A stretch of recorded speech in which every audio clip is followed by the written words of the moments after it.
Vamos lá então, quem quiser acompanhar no livro aí, página 123. Roma será a sede do anticristo. Nossa Senhora de La Salete, aparição de 1846, século XIX.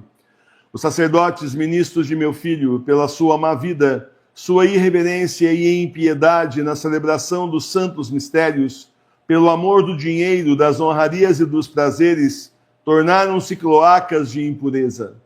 Nossa Senhora está falando no século XIX, na primeira metade do século XIX. Você tem noção disso? É quase 200 anos atrás. 1846, quase 200 anos atrás. 180 anos aí atrás, Nossa Senhora já está falando que pela má vida, irreverência e impiedade na celebração dos santos mistérios. Olha aí. Então, naquela época, o pessoal fala, a missa latim é muito mais legal, a missa de sempre. Quando é a missa de sempre, é a missa de verdade. Gente, as heresias ao longo da história, a grande maioria aconteceu quando a missa era celebrada em latim, não é a língua. Eles fizeram um negócio como se a língua latina, o latim, fosse um negócio assim sagrado, fosse até místico, fosse uma coisa assim que não tem nada a ver. O latim, ele era simplesmente a linguagem vulgar que os romanos falavam em Roma, no Império Romano. O povo falava essa língua latina, que o latim culto se perdeu. Então ficou aí, né, na Bíblia do século XVIII, é o que? A tradução da Vulgata, chama Vulgata, por quê? Porque era justamente em cima do latim vulgar, que o povo em si falava. Não vulgar de palavrão chulo, como a gente entende hoje. O vulgar das pessoas simples, nesse sentido. É que depois eles vão mudando, né? O sentido das palavras, você ouve e já não entende mais, tá? E, bom, era latim, e daí? Daí que tinha heresia do mesmo jeito. Tá bom, nós chegamos num ponto bem pior, mas o problema não é celebrar a missa em português. Se isso aí fosse problema, não é. Até porque se isso fosse problema, não teríamos, antes do Vaticano II, missais dados no Brasil, justamente bilíngue, em inglês, ou melhor, bilíngue, né? Em latim e português.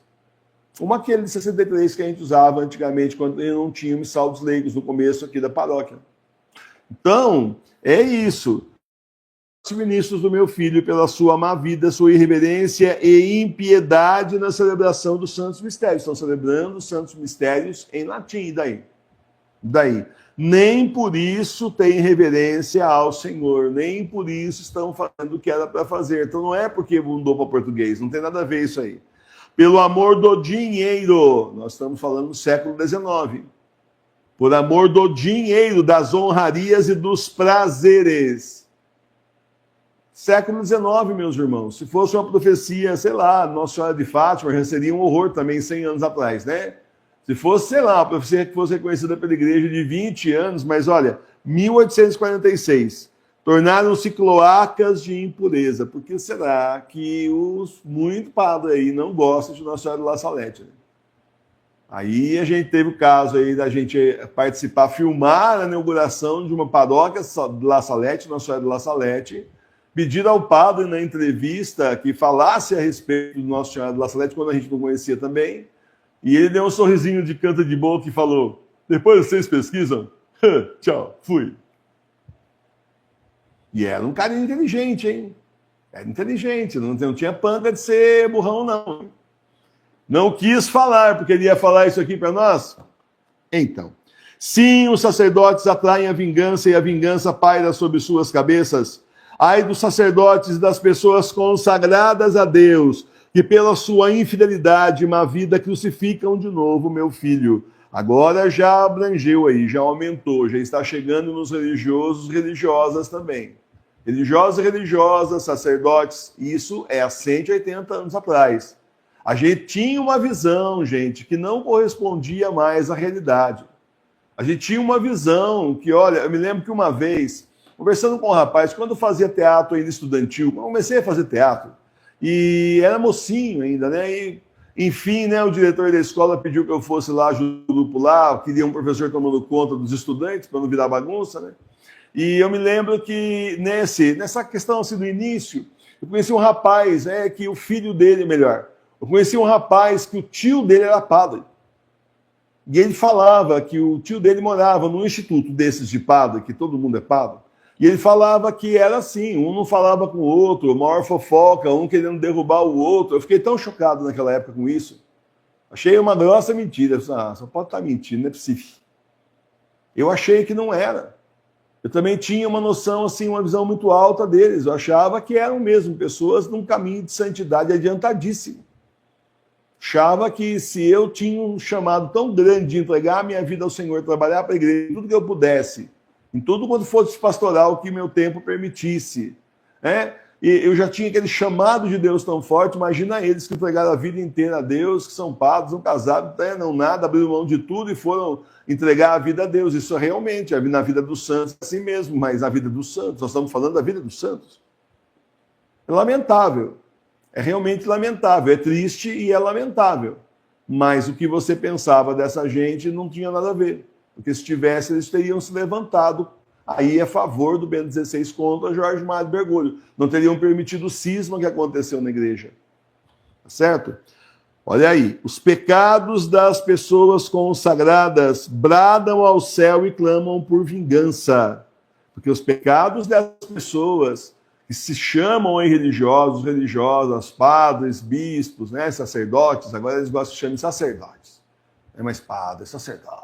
Vamos falar sacerdote. É? Antigamente não, né? É porque também é mais fácil, né? Porque padre da Pachamama fica diferente, mas assim, sacerdote da Pachamama já combina melhor. Pensa. Sacerdote do anticristo. É até melhor então que seja sacerdote mesmo. Já vai indo aí, já vai lembrando a gente da parte mais pagã, né? Hoje em dia, pelo menos na cultura que a gente vive. Então, meus irmãos, essas pessoas estão atraindo a ira de Deus, acelerando a ira de Deus sobre a terra. Porque uns foram chamados por Deus e outros nem isso, se infiltraram na igreja de Deus, mas ambos têm uma coisa em comum: eles usam o santo nome de Deus para proveito pessoal. Eles não servem a Deus, se servem de Deus, é diferente. E a pessoa que vive não para servir a Deus, mas para se servir de Deus, o castigo é cruel, o castigo é muito terrível, é inferno mesmo nos piores lugares. Por isso eu advirto você que é igreja doméstica. Você que agora está na sua casa, Igreja Católica Apostólica Romana nas casas, que eu chamo de Igreja Católica Doméstica. Advirto você, não deixe-se cair na lábia do diabo, não se deixe levar por esse tipo de enganação e resolver fazer a mesma coisa, como tem gente aqui que já começou a fazer. Não vá por esse caminho, não vá porque a igreja é de Jesus, e nesse fim de mundo que nós estamos, nesse fim dos tempos, não vai ser tolerado nada disso. É muito perto, vem a cobrança está chegando, a fatura vem aí. Então, meus irmãos, que a nossa fatura venha zerada, né? Ou pelo menos aí com, assim, vamos dizer, um negativo para nós, né? Assim, um crédito para nós, né? Não vem a cobrança alta como vai vir para tantas dessas pessoas. Porque se vestir de padre, muitos nem se vestem mais. Né? Talvez na hora lá da celebração litúrgica, lá da missa, entre aspas, que não é mais missa, você sabe disso, isso aí é fácil. Se vestir de freio, de freira, religioso, religiosa, fácil. Ser é outro departamento, aí é muito diferente. Os pecados das pessoas consagradas a Deus bradam ao céu e clamam por vingança, e eis que a vingança está às suas portas, pois não se encontra mais uma pessoa a implorar misericórdia e perdão para o povo. Não há mais almas generosas, não há mais ninguém digno de oferecer a vítima imaculada ao Pai Eterno em favor do mundo. 1846. Não há mais ninguém digno de oferecer a vítima imaculada ao Pai Eterno em favor do mundo, ou seja, de celebrar a missa. Fazer o santo sacrifício da missa. Naquela época ela está falando isso na França, que não havia mais ninguém, só que ela não disse que era só na França. Pensa. Tivemos depois grandes santos, glória a Deus por isso, não é? Mas, olha só o que ela está dizendo. Então, se naquela época não tinha, o que você pode falar de uma pessoa, padre, entre aspas, comunista, que invadiu a igreja pela porta da frente, enviado da Rússia, agente secreto da Rússia dentro da igreja, simplesmente para destruir a igreja de dentro, para sair do seminário como padre, dali galgar espaço, cargo de bispo, arcebispo, quem sabe cardeal e por que não papa? Então imagina a situação, uma pessoa dessa, se tem dignidade para se aproximar do altar do Senhor. Nem para entrar na igreja, porque está excomungado, nem isso não podia. Olha a situação. E se você está achando isso muito assim, dança, Emílio é muito legal, ele é legalzinho, mas ele voa muito, gente. Vocês não acordam isso, não? Ó. Ele voa muito, é muito teórico da conspiração.